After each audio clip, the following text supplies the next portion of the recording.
भगवान के चरित्र को श्रवण करते हैं, हम केवल भगवान को प्रणाम करते हैं, लेकिन उनसे बहुत कुछ हमें संदेश मिलता है, संकेत मिलता है। भगवान राम के हम दर्शन करते हैं तो संपूर्ण मर्यादा, आदर्श, कर्तव्यों का हमें दर्शन होता है।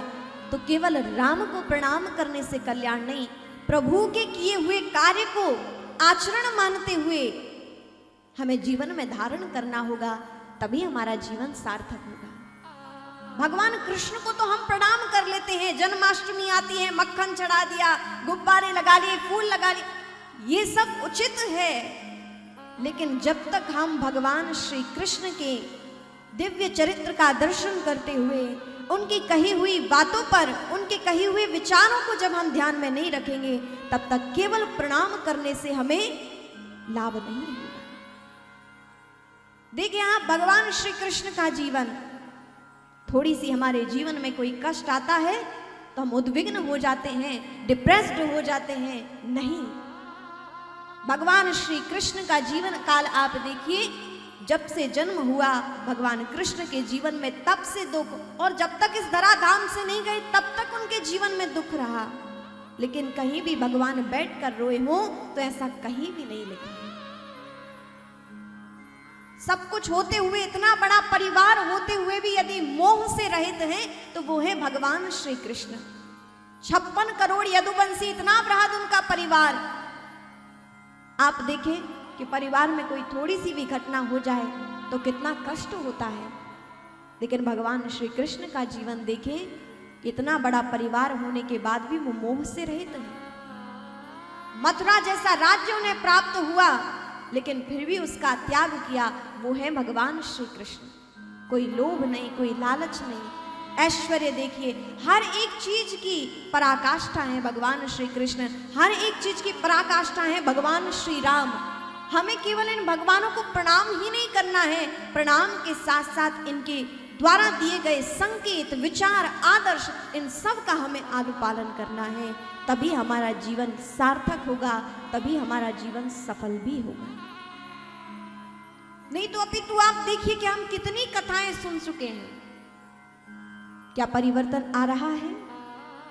और परिवर्तन आ रहा है तो बहुत अच्छी बात है, लेकिन यदि परिवर्तन नहीं है तो कहीं ना कहीं हमने उसे धारण नहीं किया है।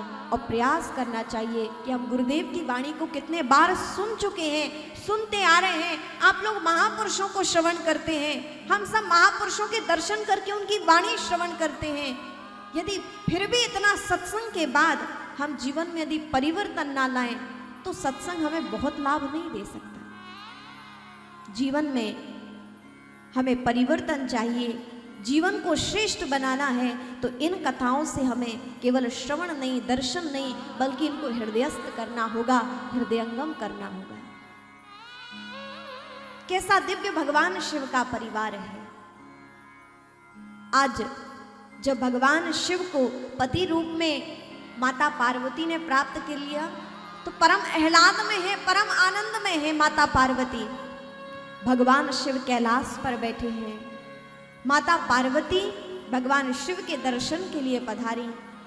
और जो ही भगवान शिव ने पार्वती जी को देखा, भगवान शिव के समक्ष जब पार्वती जी आई तो पार्वती जी को अपना पूर्व जन्म सारा याद है कि मुझसे क्या घटना घटित हुई, मेरे जीवन में क्या घटित हुआ, मुझसे क्या अपराध हुआ, सब कुछ माता पार्वती जी को याद है।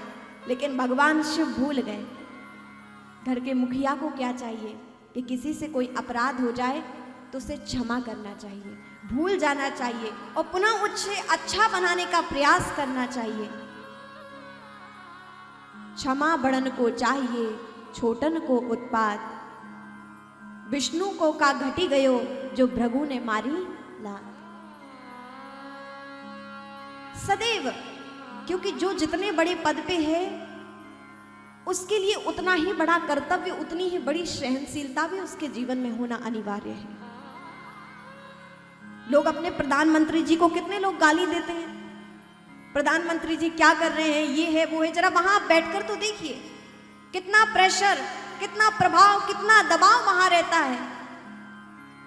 लोग जो चाहे वो कहने लगते हैं कि मोदी जी ऐसे, मोदी जी ऐसे। वो जितना बड़ा पद है उनके जीवन में उतनी बड़ी सहनशीलता है, उतने कर्तव्य वो निष्ठ है। जो जितने बड़े पद पे है उसके लिए बहुत कुछ सहन करना पड़ता है, बहुत कुछ त्यागना पड़ता है। और यदि ये ना हो तो पद की गरिमा नहीं रहती, उस व्यक्ति का वह जीवन श्रेष्ठ नहीं रह पाता है।